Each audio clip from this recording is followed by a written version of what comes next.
pessoal, estamos de volta. Vamos continuar a falar do nosso querido Álvares de Azevedo. Só que agora a gente vai vê-lo na prosa, não é? Vimos a poesia do Álvares de Azevedo e agora vamos ver a prosa. Na prosa, ele tem um livro de contos chamado Noite na Taverna. Guarda esse nome se você ainda não viu, tá? Se você ainda não leu, se você ainda não trabalhou na escola, ou se foi trabalhar na escola e você não viu, vale a pena ser lido.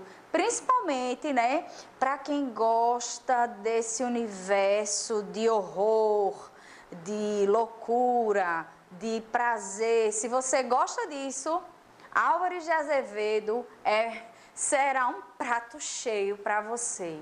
Vamos embora ver Noite na Taverna. Olha só, gente.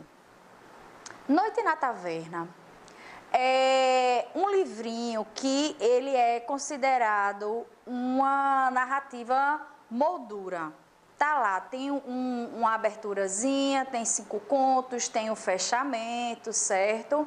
E ele está dividido dessa maneira que eu acabei de falar. O prólogo, os 5 contos e o fechamento são histórias assim horripilantes dentro desse universo de Álvares de Azevedo que você já conhece, né? Que é aquele universo gótico, macabro, misterioso, né? Dentro desse universo, a prosa dele também, não é? E a obra dá a entender que não acontece no Brasil, embora o nosso autor seja brasileiro, né? Porque as personagens são Genaro, Bertrand, Claudius, Arnold, Joan e por aí vai. Então, ele quis trazer esse universo europeu, né, para suas historinhas aí horripilantes. Então, a obra está dividida em 7 partes, como eu já disse a vocês. Essa primeira, ela faz uma introdução do cenário, fala da taverna onde esses amigos estão, não é? E tem os 5 capítulos, cada capítulo vai ter o nome de um desses amigos que estão na taverna contando suas noites macabras, certo?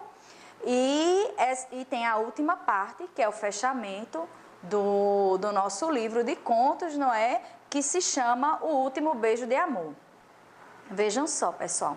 Noite na Taverna é a história de 5 rapazes que estão justamente numa taverna. O que seria uma taverna? É um bar, é um pub, é alguma coisa nesse sentido. Um lugar onde as pessoas se reúnem para beber, não é? E cada um desses amigos vai contar uma história horripilante que ele viveu. E quando eu digo, pessoal, história horripilante, é horripilante mesmo.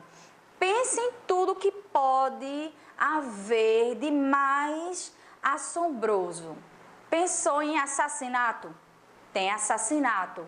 Pensou em necrofilia, que é fazer sexo com quem já morreu? Tem no livro. Pensou em canibalismo, que é comer carne humana?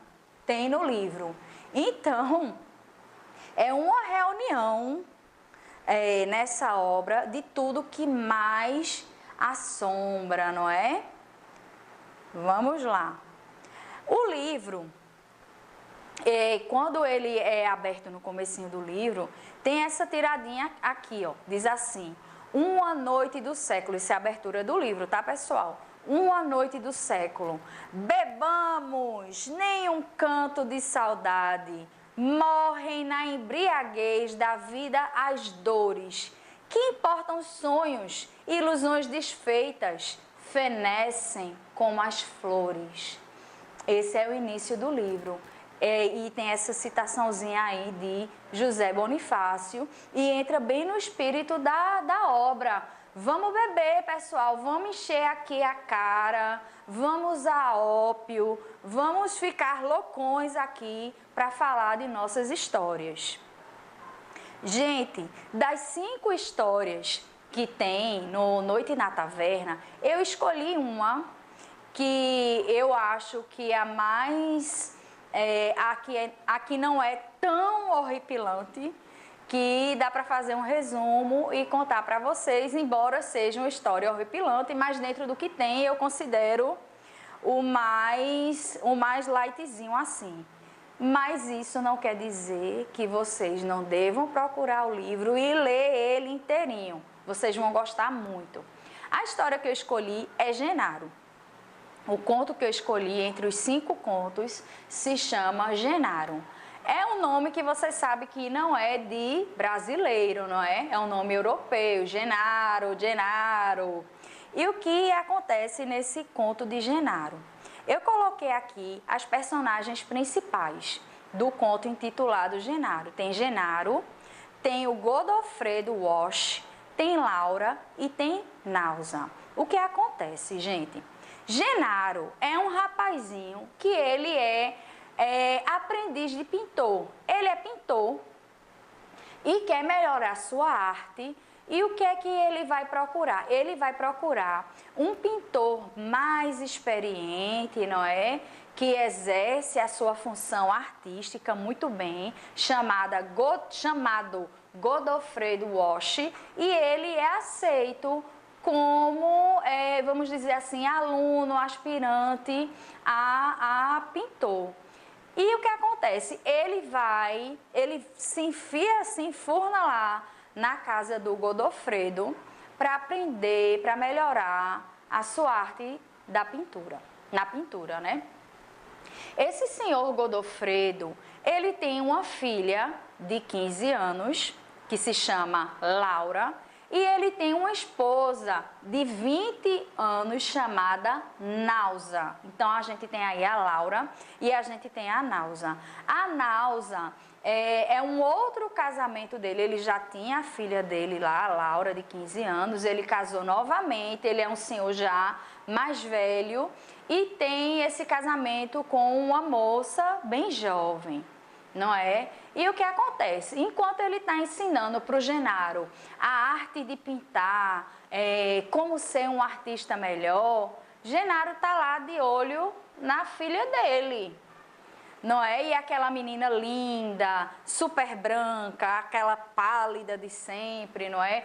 Só que essa aqui tem os cabelos loiros, ela com brincadeirinhas com ele com ela. O que é que acontece? Acontece que o Genaro termina se envolvendo com a filha do pintor, não é? E se envolvendo mesmo, fisicamente, carnalmente, e essa moça engravida. Essa menina tá com 3 meses de gravidez e vai dizer: ó, Genaro, eu tô desgraçada, meu filho, e aí, qual vai ser? Você vai ficar comigo, vai casar comigo, vai resolver, como é que vai ser?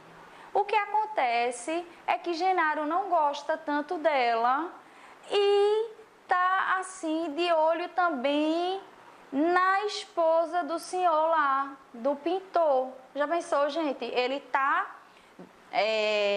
vivendo carnalmente com a filha, não é?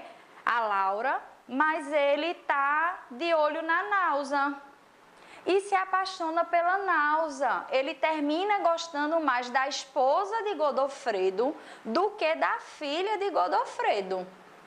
E a filha de Godofredo, do pintor, chama ele na grande: e aí, vai ficar comigo? Eu tô grávida. E ele não quer, porque ele já está apaixonado pela esposa do pintor, pela Náusea. O que acontece? A mocinha lá, a coitada da Laura, começa a definhar, a ficar muito triste, ela fica depressiva e ela vai definhando e ela vai morrendo em vida e tá lá a pálida mocinha se acabando. E o pai, o pintor, fica desesperado, vai todas as noites cuidar da filha, velar pela filha, ver o que está acontecendo. A saúde da minha filha está se acabando, e ele desesperado, também se acabando de tristeza. Enquanto o pai está cuidando lá da filha Laura, o que é que está acontecendo? O Genaro está cuidando lá da esposa dele, da Náusea. Enquanto ele está cuidando da filha, Genaro e Nausa aproveitam para ficar juntos. O pai lá cuidando da filhinha no quarto e no outro quarto está lá o Genaro e a Nausa. O que acontece? A menina adoece tanto que vai chegando já perto da morte e começa a chamar o nome de Genaro. Genaro, Genaro, Genaro. Aí o pai começa a desconfiar. Pode ser que esse cara que eu acolhi tenha alguma coisa a ver com essa tristeza, com a depressão da minha filha. Eu sei que o pai termina descobrindo, não é? Que a filha se envolveu com esse rapaz que ele acolheu e tal, não é? Genaro termina confessando, tá todo mundo lá no quarto, a filha já morrendo, Genaro, o pai, ele termina confessando que realmente se relacionou com a menina e tal, e a menina morre. Só que antes de morrer, ela diz: olha, meu amor, me perdoa, porque além de eu estar morrendo, eu também acabei com o nosso filhinho, com o nosso anjinho. Ela acaba confessando também que fez o aborto do bebezinho que ela estava esperando lá do Genaro. Como tragédia pouca é bobagem, né? Ele acaba sabendo também que o rapaz também estava com a esposa dele, com a esposa e com a filha. Ele pega Genaro, o pai, né? E vai levando ele para um penhasco. Diz: olha, cara, imagina. Então, pessoal, o que aconteceu, não é? O senhorzinho, o velho pintor, disse: Genaro, vem cá comigo, Genaro. E foi levando o Genaro para o precipício.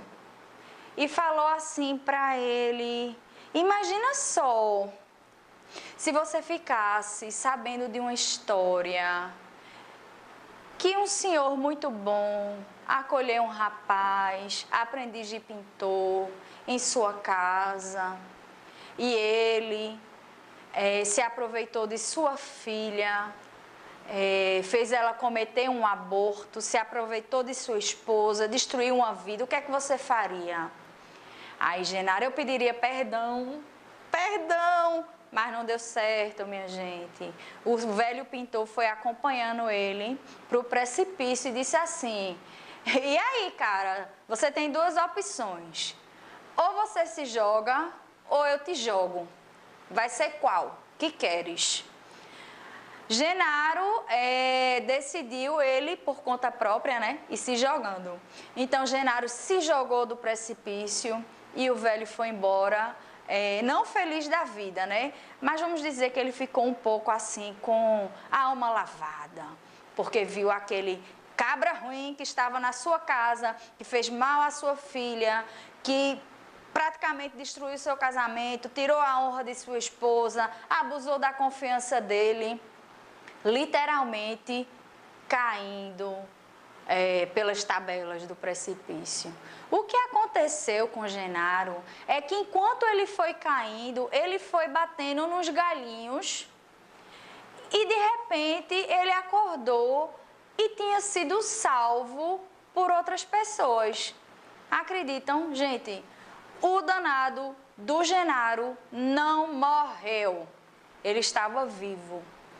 E quando ele viu que estava vivo, tinha sobrevivido àquela queda daquele precipício, ele pensou o seguinte: quer saber, cara, o velho queria me matar, sabe o que é que eu vou fazer? Eu vou me vingar dele. Eu vou me vingar? Vou lá para a casa do velho e vou me vingar. Aí foi, né, Genaro? Quando Genaro chegou na casa do velho pintor e de sua esposa Nausa, os dois estavam simplesmente mortos. Tudo indica que eles consumiram veneno e se mataram. E este é o final dessa história tão trágica.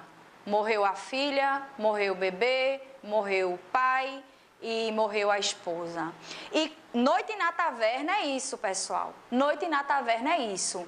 cada um dos amigos que está lá bebendo vai contando a sua história, né? Que, como eu disse a vocês, cada história uma mais horripilante que a outra.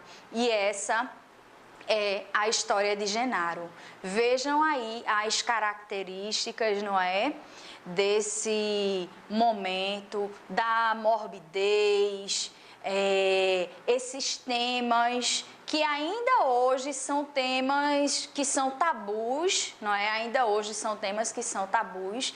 Imagina naquela época. Isso era livro dele mostrar só aos amigos. E quando isso chegou para crítica, meteram pau em Álvares de Azevedo, um mau exemplo para os jovens, uma obra de extremo mau gosto, uma coisa terrível, uma vergonha se falar nesses assuntos, né? Inclusive teve uma crítica de Machado de Assis, que Machado de Assis disse que não era uma obra ruim de jeito nenhum, que apenas ele cometeu alguns exageros, porque ele cita muitos autores, muitos filósofos e etc. E as observações de Machado foram nesse sentido, né? Mas a gente não pode negar que um rapaz que morreu aos 20 anos de idade produziu uma obra assim fantástica, inclusive tem elementos aqui de literatura fantástica. Ele morreu aos 20 anos de tuberculose, não é? E por aqui, pessoal, a gente vai refletindo sobre esse momento romântico da segunda geração, não é? E para encerrar, eu vou dizer para vocês mais uma vez esse trechinho, já mencionei na aula, que está lá na lápide do nosso Álvares de Azevedo, certo? Ele pediu que esse trechinho fosse gravado na sua lápide, no Cemitério da Consolação, em São Paulo, que diz assim: descanse em meu leito solitário, na floresta dos homens esquecida, à sombra de uma cruz, e escrevam nela: foi poeta, sonhou e amou na vida. Conheçam Álvares de Azevedo. Um abraço enorme para vocês e até a próxima.